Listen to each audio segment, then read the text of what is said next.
If you have ever walked out of a cinema because the film was so bad, what one was it? I've never walked out of a movie and I saw Cats opening weekend.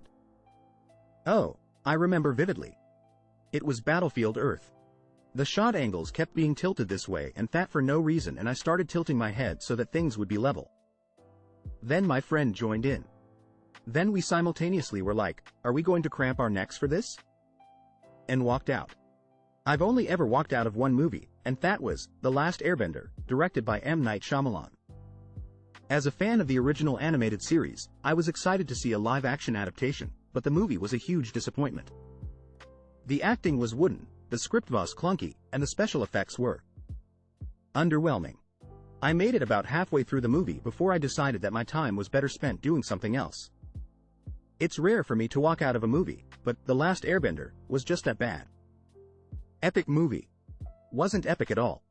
My parents took me and my sister to see a cool-looking superhero movie when we were kids. That movie was Watchmen.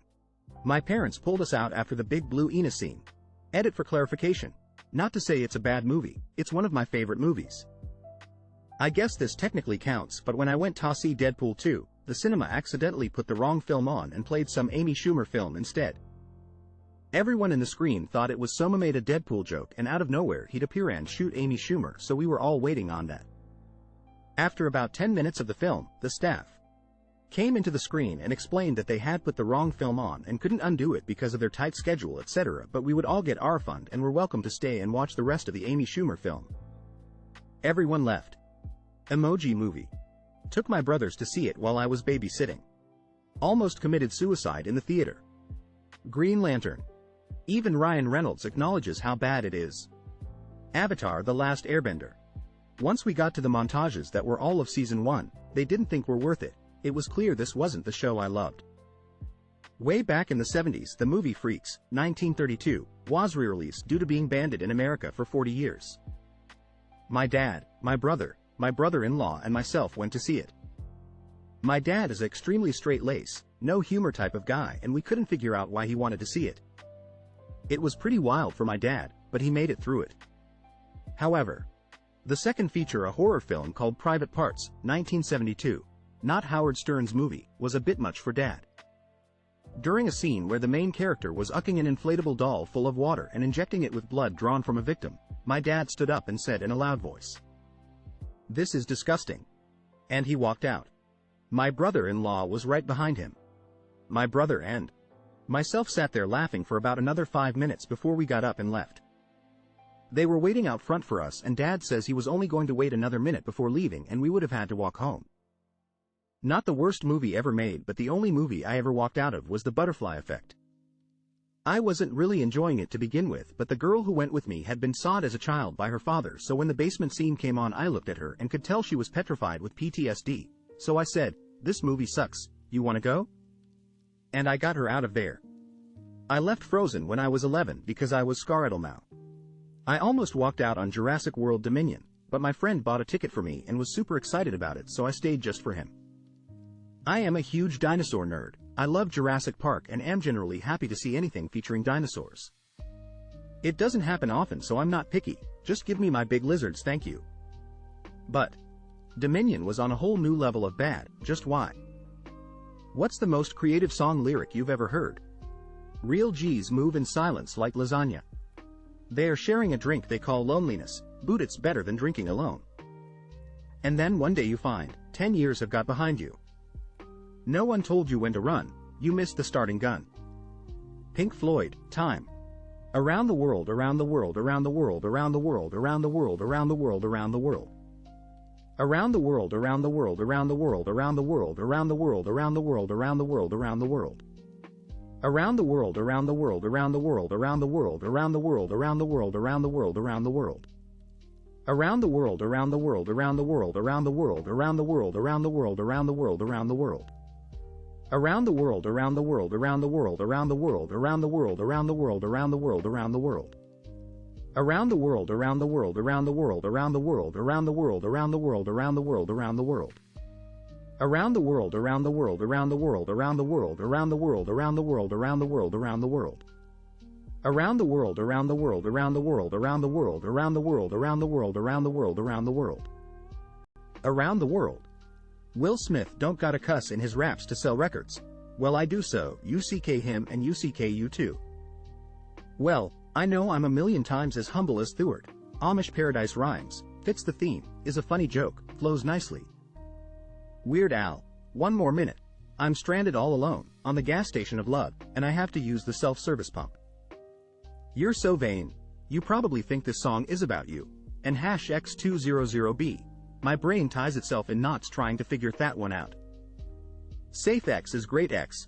Better wear a latex, cause you don't want that late text, that, I think I'm lit, text. Lil Wayne Lollipop Remix. If you must die, sweetheart. Die knowing your life was my life's best part. Keaton Henson. My X an acronym cause it stands for you, and #X200B. Eminem, tone deaf. If you choose not to decide, you still have made a choice. Free will, Rush.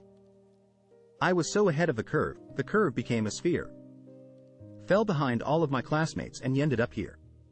I've had recurring nightmares that I was loved for who I am and missed the opportunity to be a betterman. Hoodoo, Muse. I know someday you'll have a beautiful life. I know you'll be a star in somebody else's sky. But why can't it be mine? Pearl Jam. This one gets me every time. An oldie but a goldie. I said, I'm so happy I might die. She said, drop dead, then left with another guy. I love how the Bloodhound Gang makes 7 nautical-themed references one after another in the Bad Touch. Hieroglyphics? Let me be Pacific, I want to be down in your South Seas, but I got this notion that the motion of your ocean means small craft advisory. So if I capsize on your thighs high tide, B5 you sunk my battleship. What's your rule of thumb when it comes to X? It's not fun unless we're both having fun. Always pee afterwards. If they don't make you feel special when you're no-thaving X, the X won't be good either. Don't forget where you put down the keys if you're using handcuffs. Practice good hygiene prior. Especially trimming the fingernails.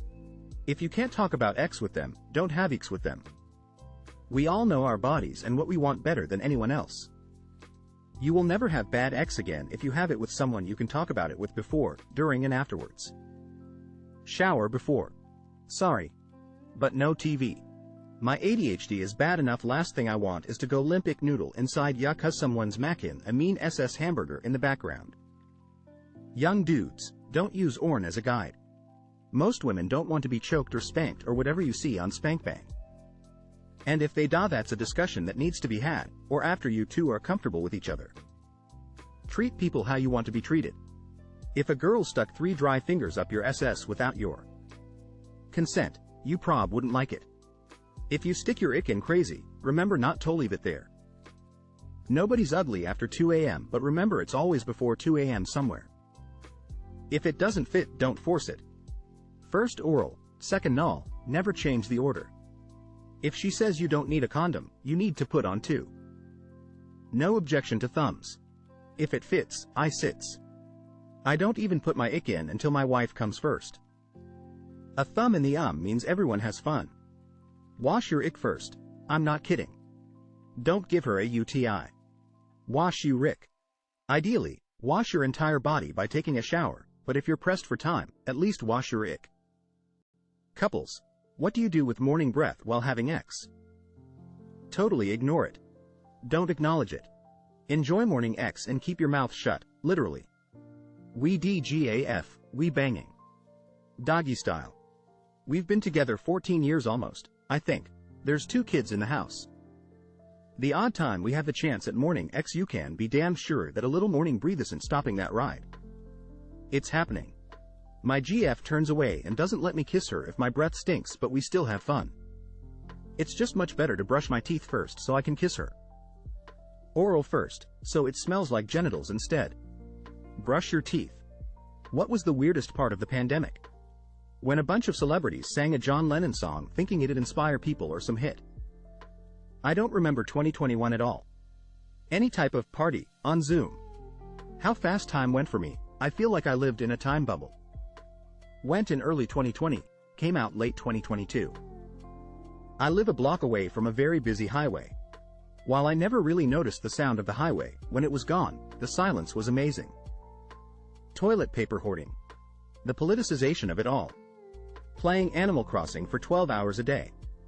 I remember some of the restaurants near me started selling groceries during lockdown. It was so weird walking past a high-end restaurant known for its oysters only to see stacks of toilet paper, six-packs of beer, non-perishable foods, etc. in its windows. Waiting in a lineup outside of the grocery store. Everyone had to stand on a sticker to stay properly distanced from one another, and security would wait until someone left before letting another person inside. No such thing as a quick shop during those times. Tiger King. How people who were considered essential, healthcare, retail workers, farmers, had to keep working without any pay increases, while everyone else stayed home and got paid. The rich just got richer too. My personal favorite was how every time there was a COVID spike, a bunch of candles online would suddenly get hundreds of one-star reviews because the candle didn't smell like anything.